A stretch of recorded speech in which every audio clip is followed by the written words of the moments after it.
So immediately they show me this vast blue light. They always have such a blue energy. And the Arcturians feel very connected to the celestial realm. So I've worked quite a lot with a few of the archangels and the Arcturians, and their energetic frequency is quite similar. So there's this sense of divine love. You got to accentuate the positive. Wow, I feel good. A little bit of feel good goes a long way. You're listening to Karen Swain, teacher of deliberate creation, accentuating the positive, showing you a way to a better life. Accentuating the positive, it's not just fad, it's sanity. Who in their right mind would accentuate anything else? If you feel like that's what you want to do. Hello and welcome to another show, Accentuating the Positive with Karen Swain. Always delicious to be with you all again. Well, I have the gorgeous divine goddess. Look at this goddess I've got with me for people that are not watching the YouTube. You'll have to go and see how gorgeous she is. Jen Majenta Moon with us on the show today. Welcome, Jen. Thank you so much, Karen. It's an absolute pleasure to be here. It's beautiful to have you on the show.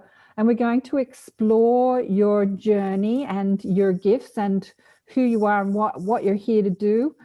Let me read a little bit about Jen to introduce you to our audience. Jen Majenta Moon believes life can be celebrated with ceremonial living and love to honor the rites of passage we endure as humans on this, in this life journey. Messed that up, didn't I?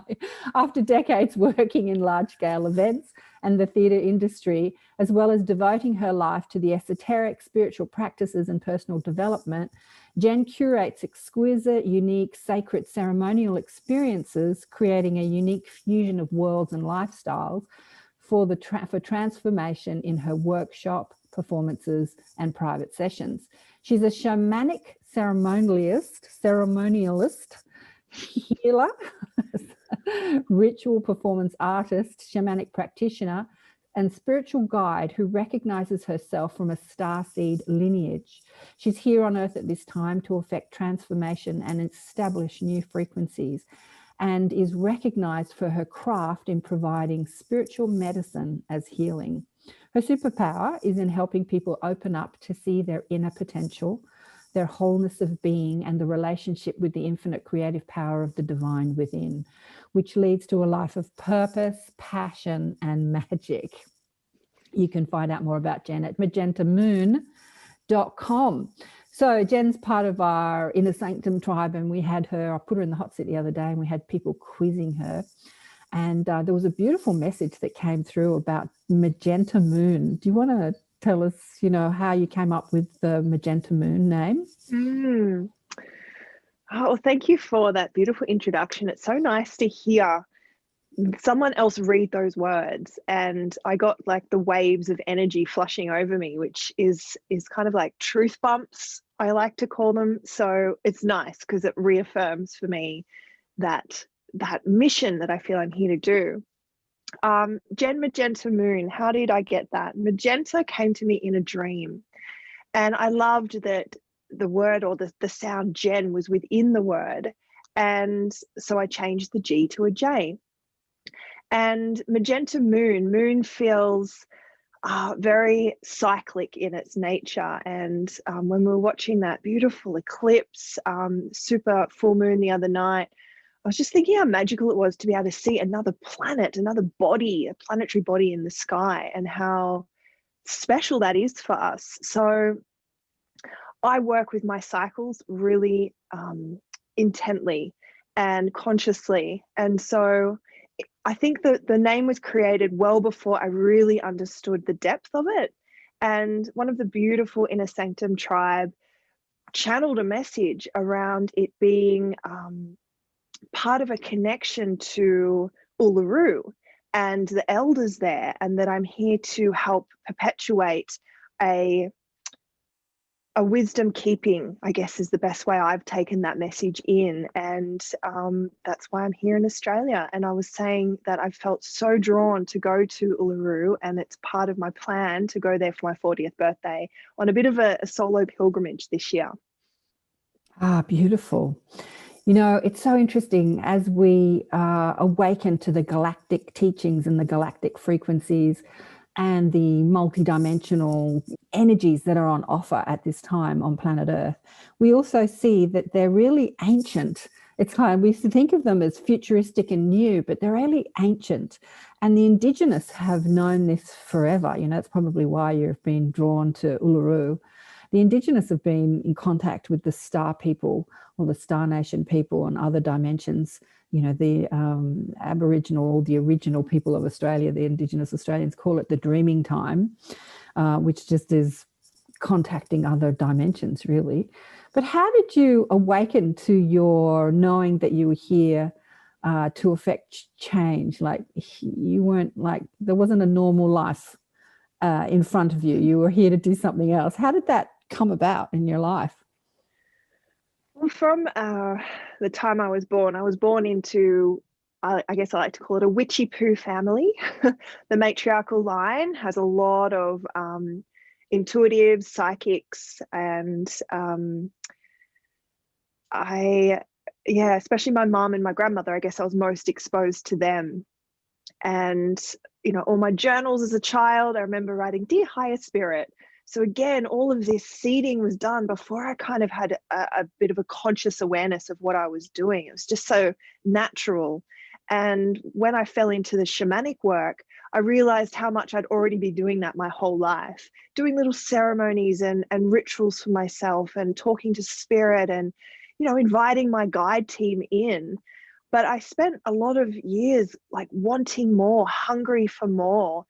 And it was, I think, in 2015 that I went through a energy healing series with a friend who was a practitioner of the work, and it perpetuated me into my dark night of the soul. It really just broke apart all the aspects of myself that I thought made me, that I thought was who I should identify as. And when those parts of you break away and you realize that's not actually who you are, it's that reassembling of self. But instead of wanting to just fill that void space with the distractions or the people or the boys or the partying that I might have once done, I just sat in that emptiness and sat in that void space, waiting, I guess, for the wisdom to fall into me of what actually was needed here.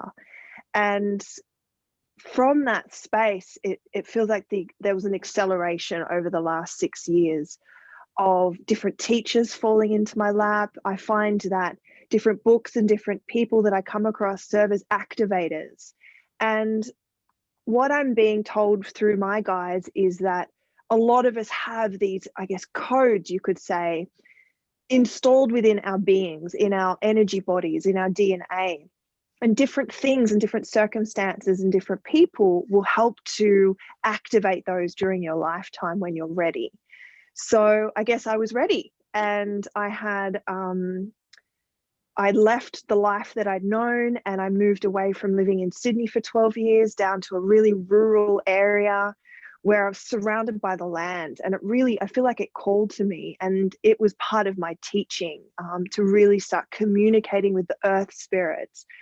I often get called to places without knowing why or where I'm going. I'll just get a vision of it, or I'll see a map and it's like I'm supposed to go there. And I find those will activate things within me. I would hear someone's name and know that I needed to talk to that person or go and find their work online. So Dolores Cannon was a really big activator for me when I started looking at all her 3 waves of volunteers information. And I remember that night, just tears and tears of recognition and remembrance and memories flooding in, and that night going to sleep, and it was like my being went off planet. It's like I went away for about 5 days. I felt like I was in this cloud space. And then when it came back, there was just a new aspect of me here, new aspects of my soul ready to step forward and do the work. But it wasn't easy at all. Like, there was so much, am I crazy? Is this really happening? Like, what's going on? But those were catalysts. Those perpetuated me to find out more, learn more, go within more. And after the Dolores Cannon work happened after I'd done a year-long course with the Shamanic School of Womancraft. And through that, I really learned to speak to spirit, use ceremony, connect to myself, understand my cycles, understand what the lineage of my family was kind of bringing up for me. And so I learned to shamanic journey in that time as well. And at the time, it was always through shamanic drum journeys. So using a medicine drum, using the beat of a drum to alter the state of consciousness that we're in, to then access the shamanic realm or the spirit realm, or I even like to call it the quantum field. You know, we're accessing that space where there is infinite potential to gain information. So after the Dolores Cannon work, I was taken overseas on a work journey, and I found myself in Abu Dhabi and in a very patriarchal, masculine society, and on a job that was just extremely taxing physically, emotionally, mentally, and at the same time going through this huge spiritual next level awakening. And it was like, all right, I need to understand what's going on. I'm going to take myself on shamanic journeys. So I used meditation and found a new avenue to go in and receive so much information, meet more guides, come back with new levels of, I guess, code activations and wisdom, which then perpetuated me to be able to do this for clients and take people through journeys, which is just one of my joys. I absolutely love it. So like many people who are awakening, it came from a dark night of the soul. And it's not easy sort of recognizing yourself as a starseed. Do you want to tell people what you think a starseed is? Like you said that you really cried when you read Dolores Cannon's version of the 3 Waves of Volunteers. I have to say, Susie Hansen, who is a dual soul from her Galactic lineage, she brought through that information, and Dolores made it famous. And Susie's kind of like, right, that's my information. But Susie's explanation of the 3 waves is so much more comprehensive. I've had her on the show talking about it, but Dolores just got it out there to like hundreds of thousands of people, you know, just got it out there to the starseeds that are here. They know they're here as part of the shift, and they recognize themselves as they're not like their girlfriends that they went to school with, or their friends, or their family. They know they're here to affect change, and they don't have the same desires. They don't want to get married and have 2 kids and have a mortgage and you know, go to university and build the career. They just have different desires. And I know that you've experienced that too, feeling sort of outside the mainstream box, right? Yeah. One of the first things I ever came across was Starseed Radio Academy, which is a podcast from the States. And so that was the first, Lavendar is one of the hosts, and she is claiming that she actually coined the term starseed. Okay. So I felt that, but it wasn't until I watched Dolores's stuff that it made sense why I've never even come close to getting married or didn't have any desire to have children. Right. That I've had that kind of spiritual esoteric thing about me my whole life, that, you know, all my friends were like, oh, Jen, when I'd start talking about things about energy or, you know, law of attraction, and I didn't actually know it. It was just so it was what I knew in me. So it was it was like a relief, you know. I wasn't alone. The other people out there that are starseeds as well. And being introduced to Aaron Adke's Law of One stuff through you, and hearing more about it as a wanderer perspective, and which density we come from, that's even created another level of understanding and inner knowing of going, okay, I get it. And coming back to assist. Like, I feel like I heard this pulse from Mother Earth saying, hey, we need help. And when we look at the shift that humanity, that the planet is changed through around the 2012 time to elevate in frequency, that we needed enough beings on the planet with a high frequency to help that us to get over that level and to shift with the majority being in that high frequency. So I feel like I've come to be a part of that, as many of us have. Yeah. And that there's always just been this, I want to help raise consciousness. And for so long I was working in, you know, normal jobs, chasing a normal career. I worked in the event management industry forever, and was really loved performing arts my whole life. But it's like I've finally found a way to merge all of the experience and background and love and skills in a way that feels good and nourishing for me, and then I can be of most service. But I know that period of time when we're still stuck in the 3D paradigm stuff of I'm supposed to do this, society tells me that, or my family tells me, expects this of me. And it can be really tough to break through. So that Dolores Cannon time was in that transition of, I have to move into this full time. I have to be doing this spiritual work full time. Otherwise my soul will be sick and be screaming at me. So, and it'd been screaming at me for many years, but it's like, okay. And I think we were talking the other day about pain being the reason to change. It's like now changing that to going, no, I know, I feel the change that I need to make and take, without waiting for the pain to kick me up the bottom. Right. Yeah. Yeah. With many starseeds that I've spoken to, first they have to understand what it is to be human. And so they're going to pick families, and they have to understand the challenges that humanity is facing as we try and shift into a new way of living. They have to understand what's the old way of living, like what are the ideas that people have, what do they believe? They believe they're not good enough, they believe they're stuck, they believe all this bogus stuff. And I tell you what, I explored I'm not good enough and I'm unworthy. Like I was an expert in that one. I explored that for years. But you have to really understand it in order to help transmute it. And but there's always this knowing that you're not the same as everybody else. You're not here with the same, I won't say you're not the same, because we all come from the one source, but you don't have the same desires. They're different desires, right? There are other people that like, I want to, get the good job, get the great house, have the great holidays, and they have these like material desires, and you've got other desires going on. So how did you reconcile those different desires with like your family and your friends? Well, luckily I've got a mum who has just supported me the whole way. And I didn't realize how unusual that was, and how many people didn't have healthy relationships with their parental figures, right, until I did the shamanic training, because it really dives into that and does a lot of healing. So to have that support has been instrumental in bringing me to where I am. But it's more to do with my sense of own expectations.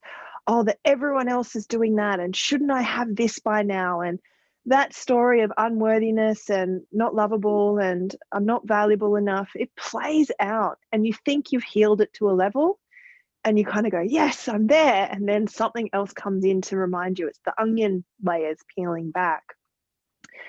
And I think Dolores Cannon talks about the 3 waves of volunteers as they haven't been to Earth before.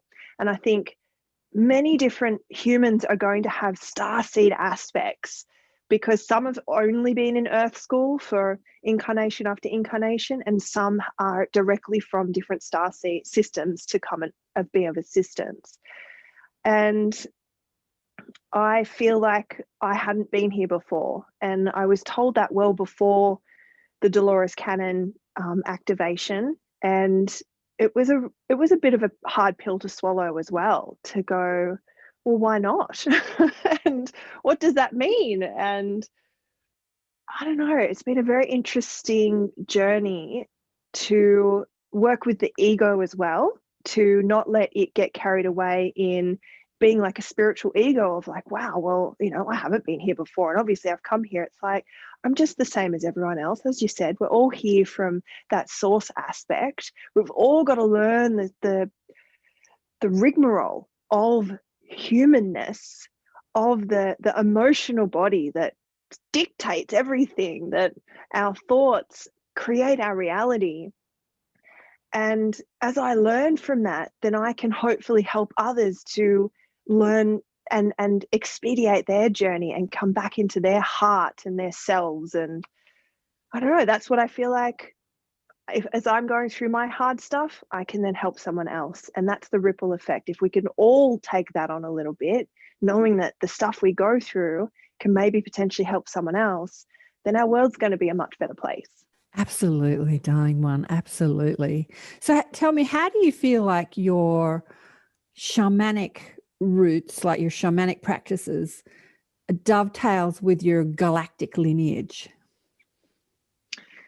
I love shamanism for how earthy it feels. Mm-hmm. And I remember in my early 20s coming across more kind of spiritual people, and so many of them felt up in the astral plane like all of the time. Mm-hmm. And I remember being like, I don't like that. Mm-hmm. I want to get my feet dirty. And so learning shamanism really made me understand the connection between Mother Earth and spirit. And shamans are the bridge between the physical and the spiritual. So for me, doing the earth practices and connecting in is absolutely paramount to having a successful spiritual relationship.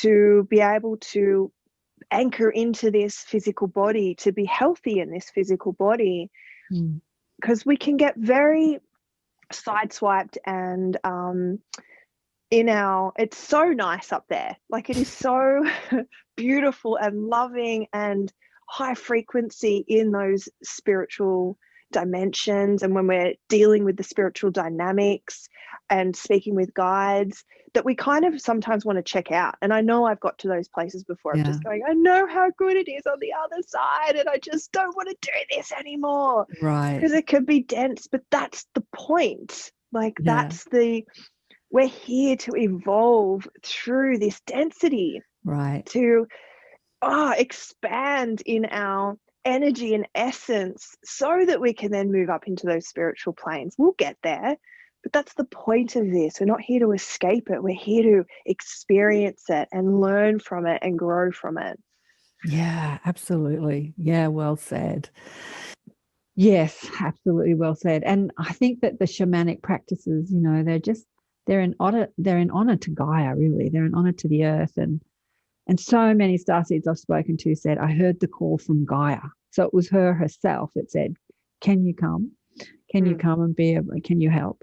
And so many have said that. So the shamanic practices, it grounds the sort of the starseed, the galactic hitchhiker from the galaxy. That's exactly how it feels. Yeah. It was like a beacon got sent out. And for those that heard the beacon and wanted to respond, they arrived, but they had to come through human vessel, and they had to come through the veil of forgetfulness. Yep. And it's part of their expansion to come here and go, all right, let's see what I can remember. That's the ride here on earth. You got to forget, unless you don't. There are a few that don't. There are a few that don't. It's not like they don't. It's not like they have it all in place, but they have more awareness of intuitive psychic abilities. Like I had Janine on the show a couple of weeks ago who, she was open. Like she didn't have an opening. She didn't have a DNA activation. She was just already open and stayed open. Like it didn't close down as she went through puberty, like so many of us go through. So she was saying that like at 6 or something, her mother would say, can you set the table for dinner? And she'd say, well, how many should I set it for? And her mother would go, God, I tell you this all the time. There's only 4 of us. But she would see all the ancestors in the room. Are you here for dinner? That's awesome. I thought that was hilarious. So, yeah, she had that awareness that most people don't have, like all the ancestors. And if we could just cultivate that in more children. And I think we're beginning to, but I think there's some parents out there that get very scared when kids start talking about past lives and 3-year-olds having full memories and, when I used to be that person. Yeah. And when I used to be your grandfather. Yeah. Exactly. My daughter and I had a funny, I remember she was about 5. I put her in the car and she put her seatbelt on. She looked up at me. She goes, "Put your seatbelt on, Mum." And I said, "Listen, kid, I'm the mother in this lifetime." And she's like, no, I'm the mother. And she sort of had that motherly instinct to sort of tell me what to do at 5. And I just was having that sort of, ooh, you know, we've obviously played different roles in some life. But she did have that remembrance. It was funny, this little 5-year-old arguing with me. No, I'm the mother. That's gorgeous. It's cute, isn't it? So when did your galactic mob introduce themselves to you? When did you start tapping into your guides? That happened at the beginning of the shamanic school training when I went on the very first day. They took us on 3 jump journeys back to back. And the first one was meant to meet our paranimals. The next was to meet our inner shaman. And the third was to meet our guides. So I first met my 2 of the first guides. And since then, there's a huge mob, as you like to call them. And some have been there from the beginning, and I think have been there since I was born, but others come in for different times, for different things. So I'm always learning new things. And as I evolve and change, they kind of go, right, my shift's over, and the next one comes in. So I was sharing with you earlier that I did a meditation this morning and got introduced to 5 of them to really discern their energy now. And so that when I'm working, I can talk to specific guides when I know that they'll be able to help with specific things. Because it's not Jen who's working as a shamanic practitioner. It's I'm being the bridge to help these guides work with the client's guides and facilitate whatever they need for them. So the clearer I can get on whom I'm working with and what they can do, the less it taxes me as a person, as just Jen. Yeah, absolutely. Perfect. Yeah, that's how I feel as well. So is there anything else you want to say to people that maybe on their spiritual awakening journey? I want to bring in the guides. I want to before we bring in the guides. It's a journey and not a destination. And I think many of us are trying to get to somewhere for it to make sense. And as I said earlier, that hunger I had just made me drink in books and YouTube tutorials and find teachers and seek out different healers. And I feel that a daily practice of some description where you can go within and find stillness allows them to come in and communicate. And communication doesn't necessarily mean it's like picking up the phone and having a conversation. You might hear voices in your head, you might feel sensations in your body, or get a song pop up in your head, or have synchronicities in your day. It's about learning the language of spirit. And once we start to decipher what that means for each of us individually, all of a sudden, everything around us is communication. And you can start reading your life like a book, and it just shifts everything. It really expedites that kind of spiritual journey because you're open and you're actually looking for the messages. Yeah, that's so interesting. The more you connect with your spiritual guidance, the more connected you feel to everybody else. I know that with so many starseeds, awakening, it is that one common denominator where they feel different to other people. And many of them carry that into their work, and feeling different and separate to the human population, it's not going to help you help them. It's just not. No. It is not. So it's so interesting when you have that communion and relationship with your mob, with your guides, you never feel alone and you never feel abandoned. So the differentness can make you feel abandoned. I feel abandoned by my family. I feel abandoned by my friends. They don't really want to hang out with me because I'm so different. So you can sort of buy into that abandonedness. But when you have that relationship, that intimate relationship with your guides, you never feel alone or abandoned. And in that feeling of feeling like you belong, like I belong to the cosmos, I belong to the universe city, not just the city, the university. In that energy of belonging, you can belong anywhere with anyone at any time. Like you can go to your school reunions, and you can hang out with your crazy family, and you can feel one with them. It's an interesting juxtaposition. It really is, because you're sort of stepping from that human space of like, I don't fit in with those, or the I'm not worthy, I'm not valuable story making you feel like you'll be abandoned, to then stepping into that spiritual. But you want to bring those guides into this life and into this grounding so that experience is easier. You're not escaping from that. You're helping them come in to help you with that. Yeah, exactly. I was sharing with you earlier that I woke up this morning, I'd had a dream that someone had rung me and said, a girlfriend that I went to school with had died. And so I went straight onto Facebook. Is she still alive? She appears to be still alive. But what I saw was that a whole group of them had got together, and they'd gone away and had a girly adventure together. And it was a few years ago that they decided I was too woo-woo for them, and they didn't want to hang around with me. And so I'm looking at them all being away together and excluding me. And I'm thinking, so the very thing that we're talking about, I experienced this morning. Okay, how am I going to feel about this? And then I went back to that. I don't need to be included in their story because I've got another story to live. I've got another story to live. I've got things to do that they're not going to do on this planet. They're going to drink wine and go out and party together and have a good time, but I've got other stuff to do. So, yeah, that abandonment feeling, we've got to get over that. All right, let's bring in the guides. Okay. So, who is your main guide that sort of helps you help others?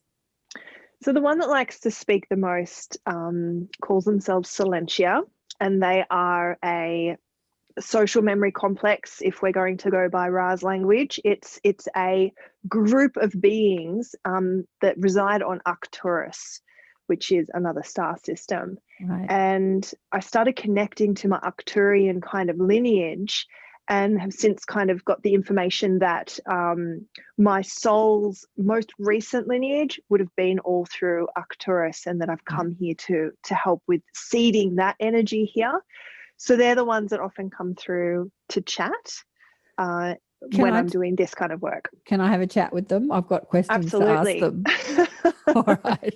So I think Jen, anyway, I'm not going to tell you how you do it, but I think Jen and I, we sort of work the same way. We're not in trance channel. We've just got them on tap online, and you just speak as Jen. You're not going to go into some. Well, sometimes they like to speak and they'll kind of let me know. Other times they're showing me things, and as I speak it starts to make sense. So we're working in collaboration. Right, the best way I can put it. Exactly. It works with the shamanic journeying because they're showing me things, and I'm very, very visual. So let's go for it. Okay, you ready? I got questions. So I'd like to know what the Arcturian energy is exactly, and how it's helping humanity at this time. Like, what is the Arcturian energy bringing to Earth? Okay. So immediately they show me this vast blue light. They always have such a blue energy. And the Arcturians feel very connected to the celestial realm. So I've worked quite a lot with a few of the archangels and the Arcturians, and their energetic frequency is quite similar. So there's this sense of divine love, this kind of seeding, and they're showing me this seed kind of coming down from Arcturus and being planted into the middle of the earth. And as that seed grows and grows out, we call it an energetic seed. It comes out and infuses the different beings that have some Arcturian starseed lineage within them. As these codes are awakened and this energetic frequency is amplified within each person, their ability to do what they've come here to do is heightened. So they're showing me, it looks like this mechanical grid, almost like a computer chip with all the parts connecting. It's sort of showing me that when each part is connected, the chip or the the mechanical device or the being as a whole works. So they're reminding me of when I was taken through a quantum healing hypnotherapy session, that they activated all these particular codings within my organs, and that this is that same effect. So they're here at the moment to help activate those codes within various beings within the planet. For as they are all switched on, let's say, then the being as a total, the energetic frequency, the vibration of them is turned on, switched on, heightened, the volume is up, so their frequency emanates around them.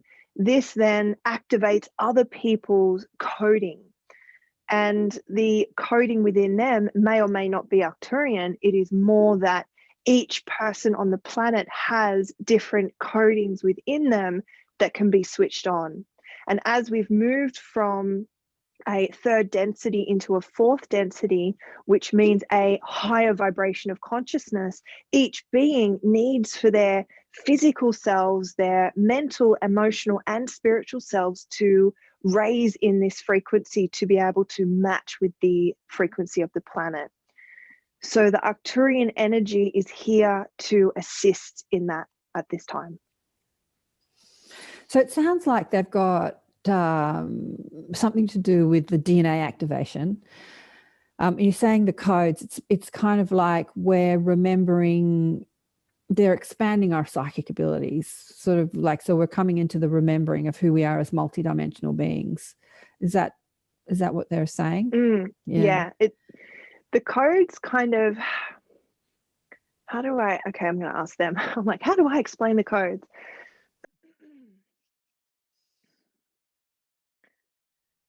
The codes are places of light, of energy that are spinning in their own time and space. When they are activated, it is like turning on a machine or turning on a light. It is bright, it is open, it starts to work. And a code, it's like a light code. Light codes are seeded from the beginning of humanity, the beginning of consciousness within humanity. And the codes are passed up through DNA of the human bodies, but also through soul DNA, through starseed DNA. And different codes will be present for different people. Different people carry different levels of codes. As they're turned on, it's like they can access new levels of wisdom from their soul, from their DNA, and this will enhance all their abilities, all their senses. Their energetic senses will naturally heighten as a result of these codes being activated and switched on. Beautiful.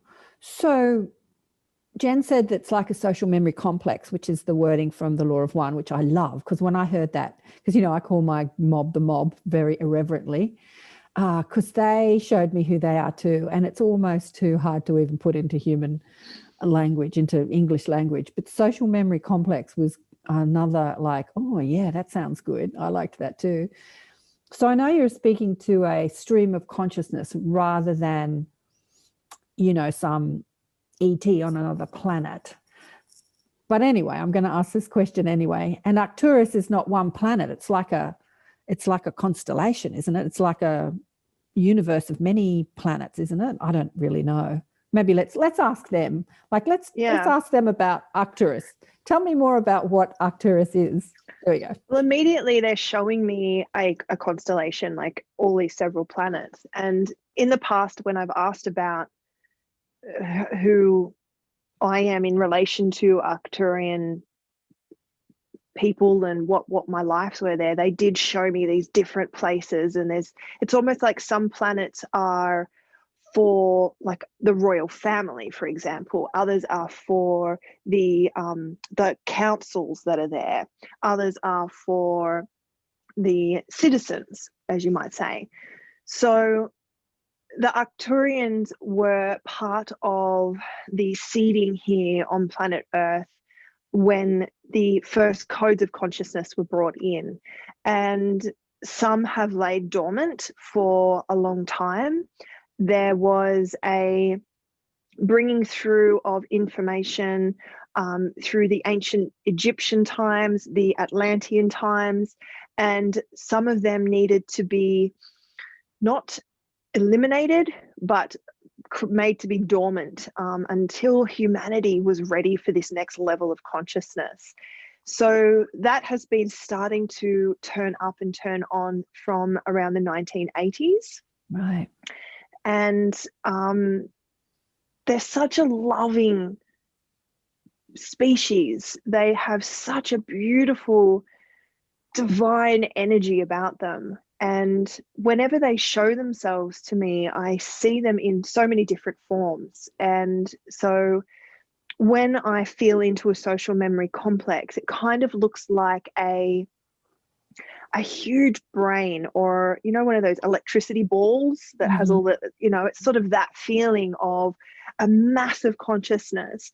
So they don't necessarily need to have physical forms. So that's why they kind of show me different things depending on what they're communicating. Yeah. And I shared with you this morning that they came through and it's like my solar plexus just charged. And I went, wow, this feels like a superhero energy. Like, who are you?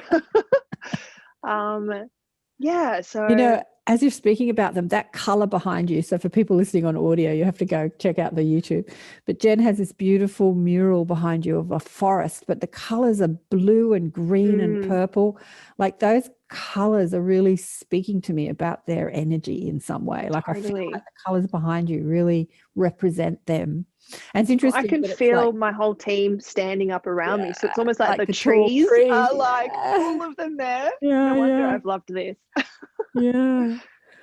Okay, so that was one of the questions. Did they have physical form? I think they used to, but they've evolved into more light bodies nowadays. Is Earth the only place that they're like focused on? Good question.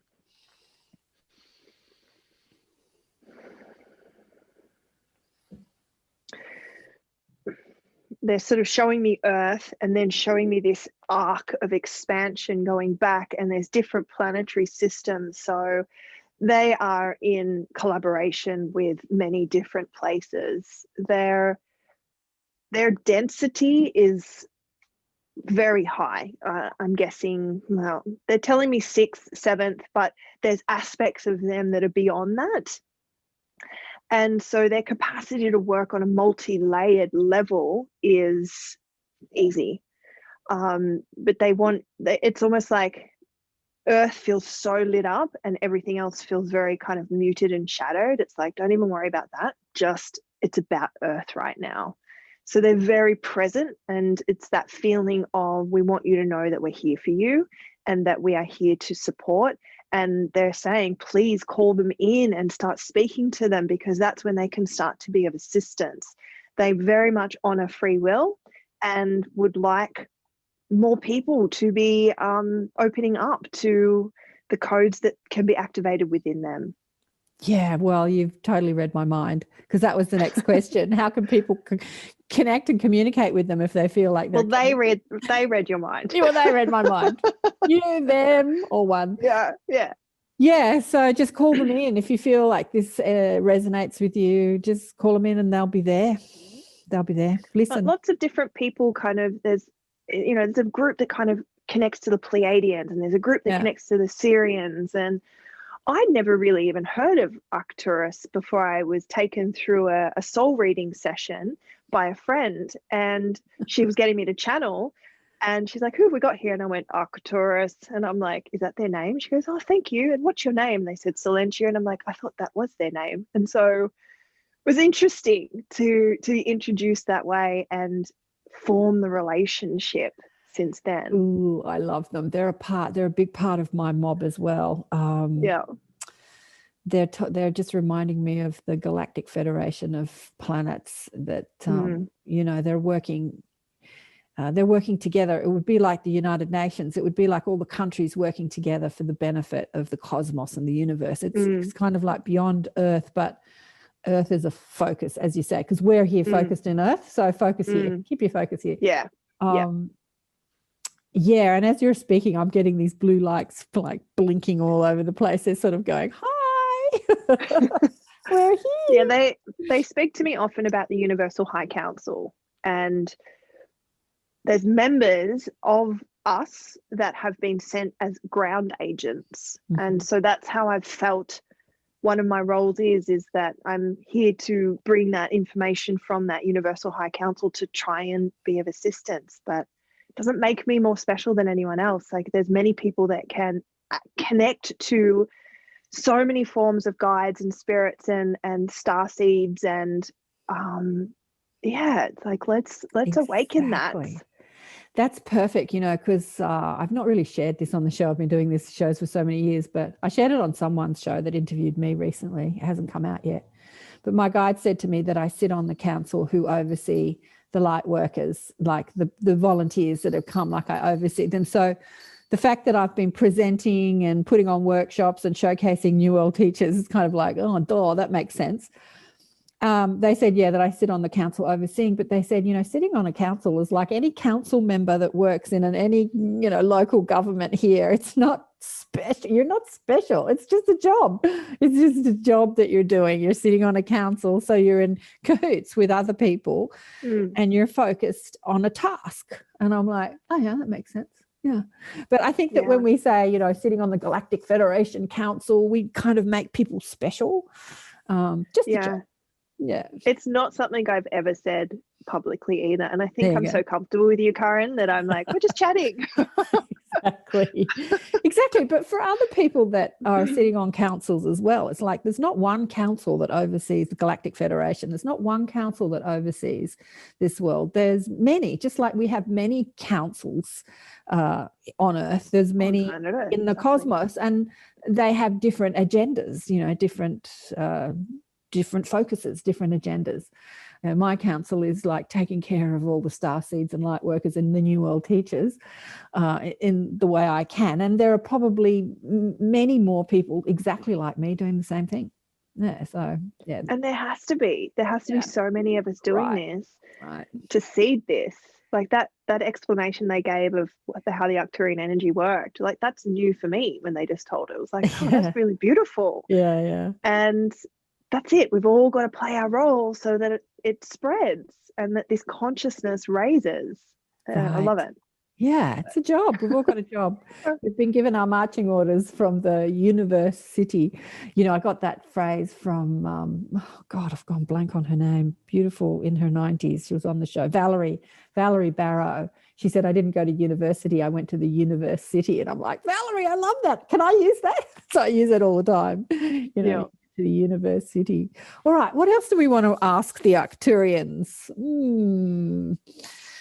So what aspect of the human psyche do they work with? Like, are they working with our minds? Are they working with the emotion? Are they working with the body?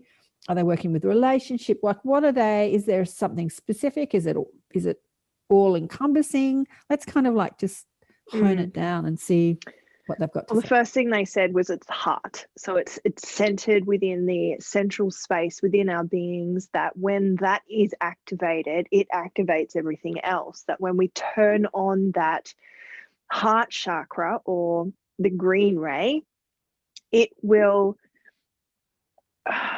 shift us from that purely physical experience of life into the capacity to open up spiritually. So we are in that bridging point at the moment, and they're here to serve that. So there is so much inner work that needs to be done by the majority of the human race, that we need to look within and face those things that we deem shadows, that look at those core aspects of selves that may feel like they need healing. And that when we shine light on those, we stop them being in shadow. And shining light is shining awareness, shining energy, and that assists us to raising consciousness.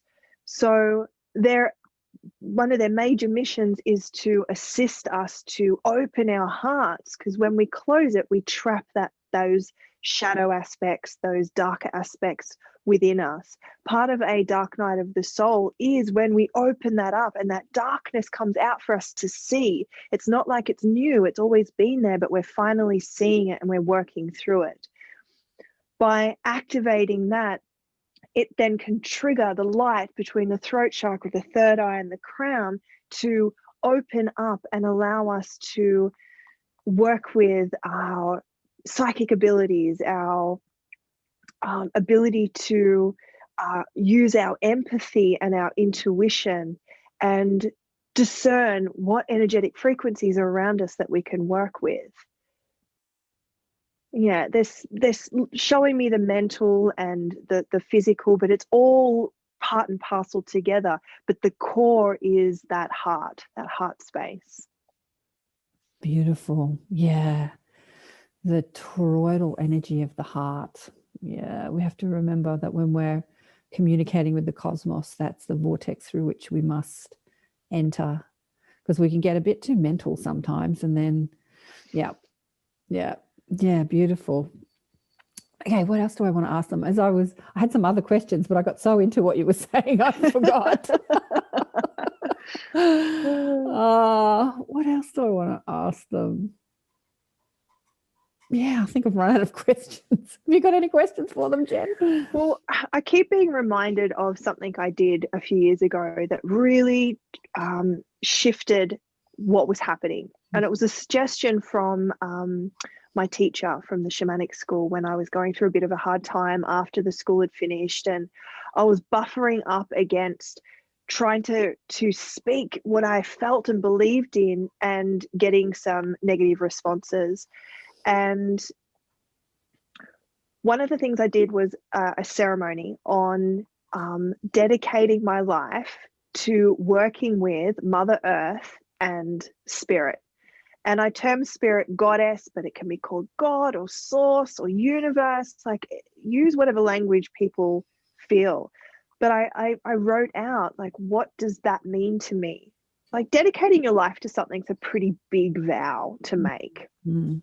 And I really wanted to make sure I was making this, of conscious mind and conscious intent. But it literally transformed everything. That was before the Dolores Cannon stuff. That was this turning point, because I said, right, I'm here to do this job. I'm here because Mother Earth called me. I want to work in collaboration, where it's like the triangle that I'm listening to you, I'm listening to you, I'm listening to my heart, working with my guides. And I want to do this. I don't want to get to the end of this life and think I didn't do what I was supposed to do. I didn't get done what I came here to do. And I know so many starseeds feel that inner calling, I'm supposed to do something, but what is it? So for me, I needed, and this was a rite of passage for myself, this ceremony. And we might need to do other ceremonies or rituals or journaling or meditation, whatever it looks like for you, where you are letting go of the old, a death phase, and the rebirth occurs. And then what are you standing for? What do you believe in? What's your passions?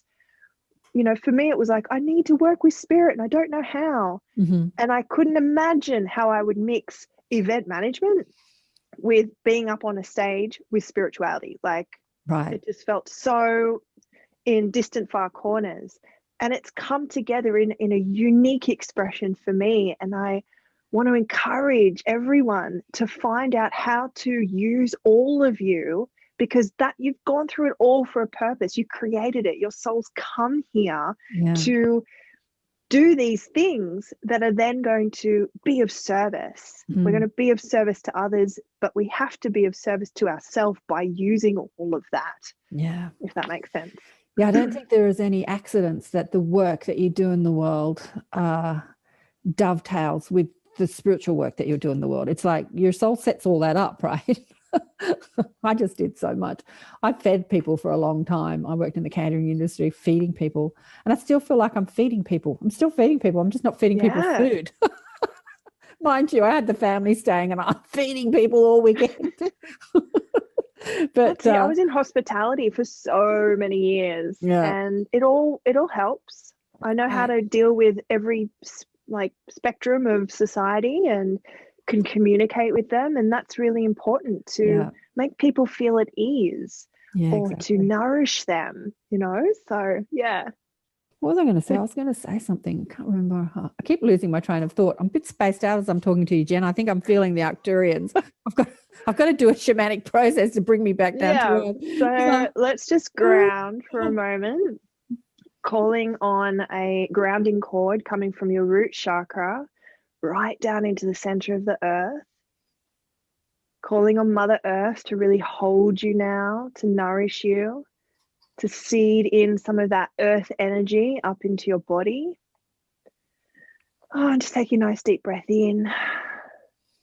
And that way they can work with you and they're not just drawing you upwards. That image behind you is just perfect. The trees, rooted, the purple trees, they look like purple trees. They're sort of holding spiritual energy, but they're rooted to the earth. It's just perfect. And reaching up.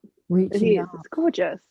Oh, well, it's been just sublime hanging out with you and the Arcturians today, I have to say. I just love them. I love their energy. As I say, I'm very familiar with them, part of the mob. That was a question I was going to ask. Yeah, that was a question I was going to ask.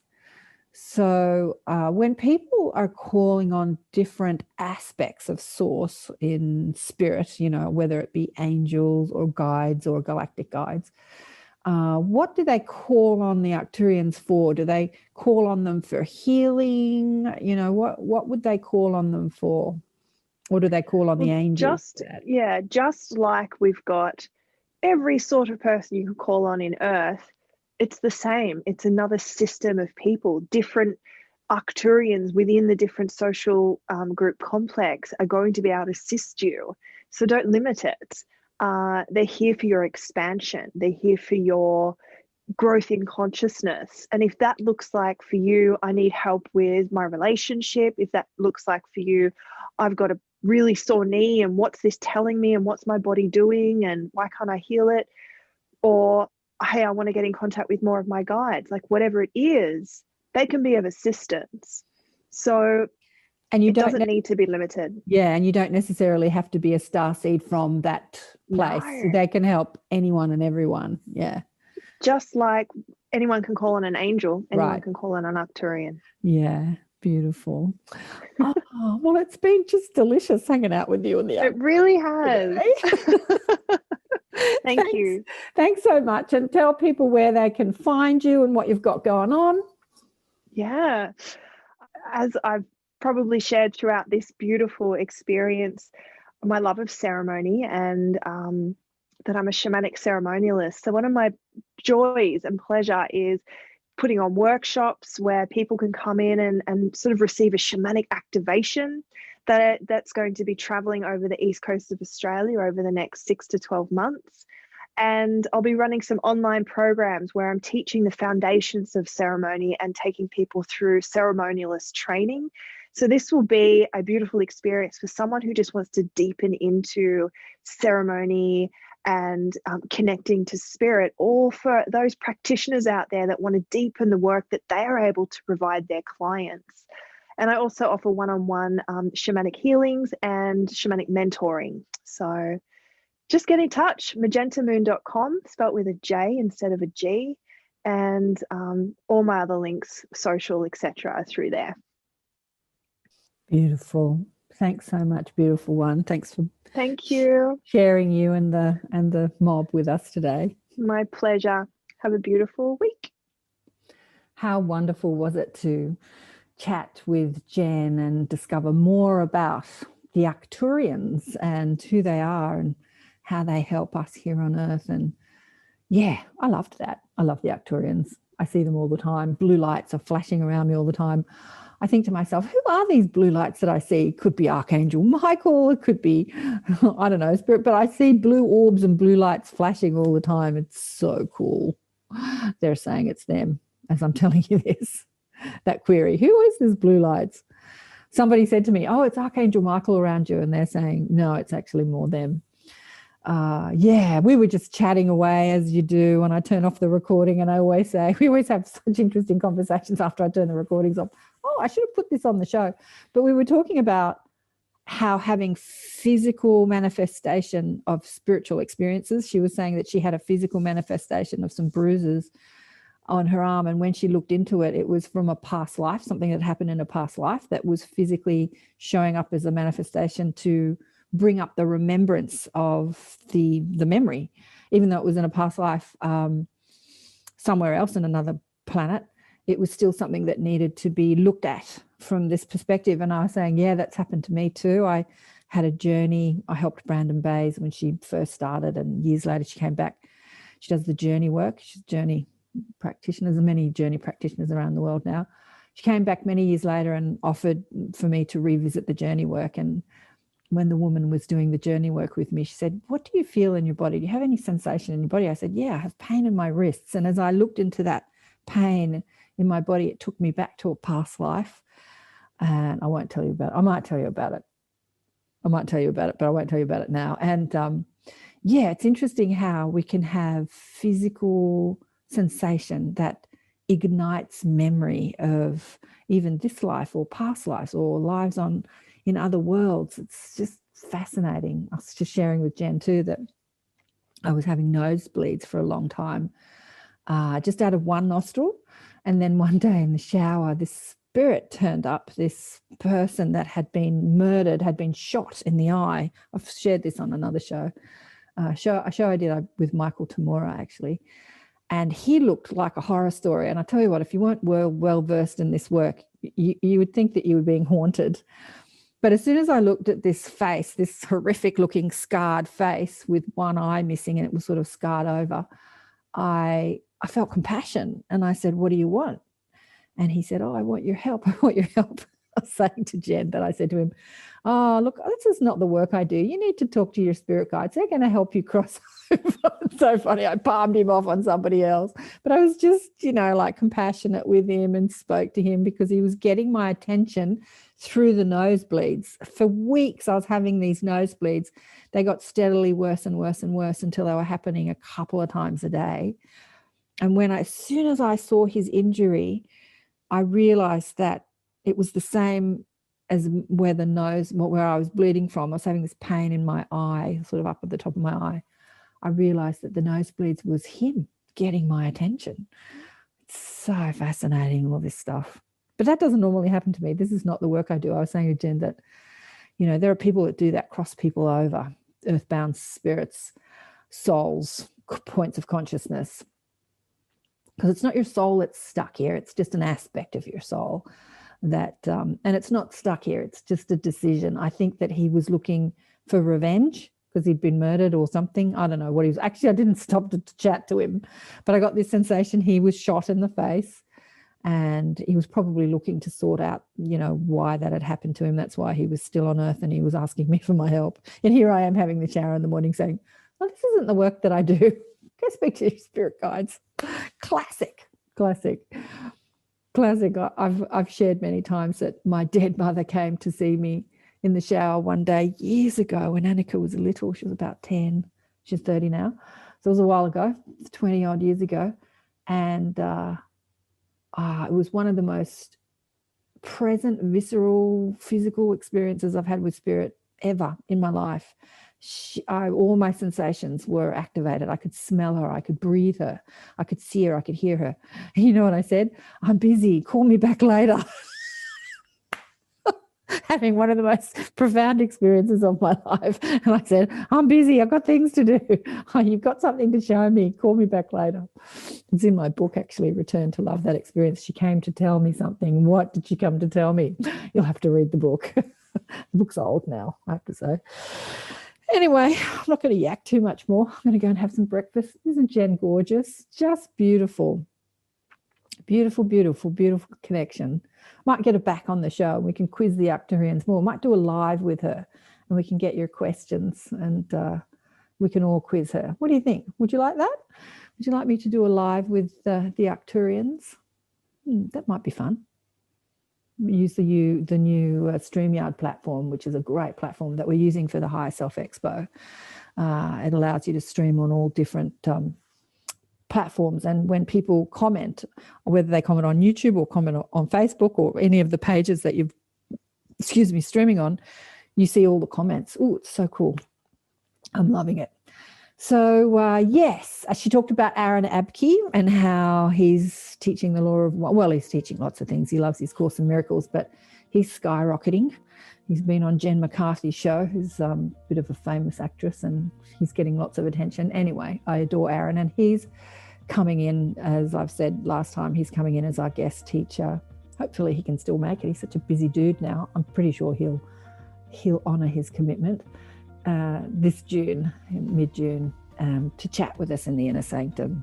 So if you want to meet Aaron and quiz him, meet him, quiz him. No agenda. They turn up, I say hi, ask a few questions, and we just quiz them, really. The guest teachers that come in share their story and what they have to share. Join us. And I'm teaching every week with my Arcturian mob. They're a part of my mob. It's not only the Arcturians, the social memory complex. Yeah, they've told me who they are. It's vast and almost impossible to explain in English. So I just call them the mob. I gave them a prettier name years ago, called them Blissful Beings. That was the name of my business. And they said, who do you think blissful beings are? When I kept saying, who are you? They said, we're the blissful beings. No, they actually said, who do you think the blissful beings are?